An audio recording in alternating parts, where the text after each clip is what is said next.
सम्यक असलं पाहिजे. महावीर म्हणतात सम्यक आचरण. जास्त बोलू नये माणसानं आचरणामध्ये, ओरड जास्त करू नये, जास्त बळबळ करू नये, सम्यक वाग, कमीत कमी बोललं पाहिजे. जर जास्त बोललं तर ते वासनेमध्ये बोलतं, त्याला वाक चेष्टा असं शास्त्रामध्ये नाव आहे. माणसानं वाक चेष्टा करू नये. सम्यक आचरण, सम्यक वाक, सम्यक बोध. माणसानं जवळजवळ 65% जेवण करावं. किती? काय कारण आहे कडे हो? पाण्यासाठी जागा ठेवा की नाही? नेमकं असं आहे शास्त्रामध्ये, जेवण झाल्यानंतर किंवा जेवणाच्या मध्ये पाणी शिकू नये. जेवण झाल्यानंतर 1-1.5 तासानं पाणी प्यावं. त्याला काय होईल? तुमचं जे इंजिन आहे ते व्यवस्थित राहील.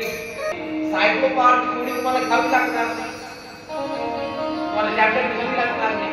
पोट दुखलं की घ्या, किंवा जळती, आम्लपित्त, ओमिनीची गोळी तुम्हाला घ्यावी लागणार नाही, किंवा ओमीची गोळी घ्यावी लागणार नाही. कशाकरता सांगतो आम्ही? वासनी तुझ बताते हैं आपको श्रीमद् गीता में, मय्ये मनादस्मयी बुद्धि निवेशय निवेशयश्चिमये वातुर्दौ न संशया. या कोणत्याच प्रकारचा संशय नाही. वासनेला ज्याने त्याने सोडलं की त्याला बसलं, त्याला जवळ मी केलं, तो माझा झाला. मय्ये मनादस्व, मनाला काबीज ठेवलं. हातामध्ये काय? 5 ज्ञानेंद्रिय आहे ना, नाक, कान, डोळे. दिली तुम्हाला देवाना कशाकरिता दिली? चव घेण्याकरिता.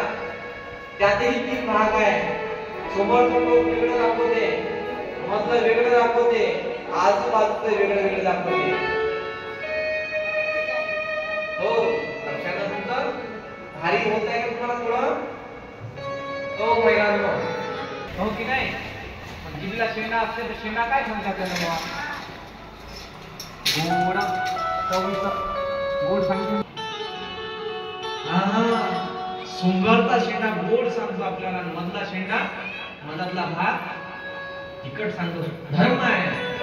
महाराज म्हणतात जीभही आपल्या ताब्यामध्ये राहिली पाहिजे. जर तुम्ही जास्त गोड खाल्ला तर काय होईल?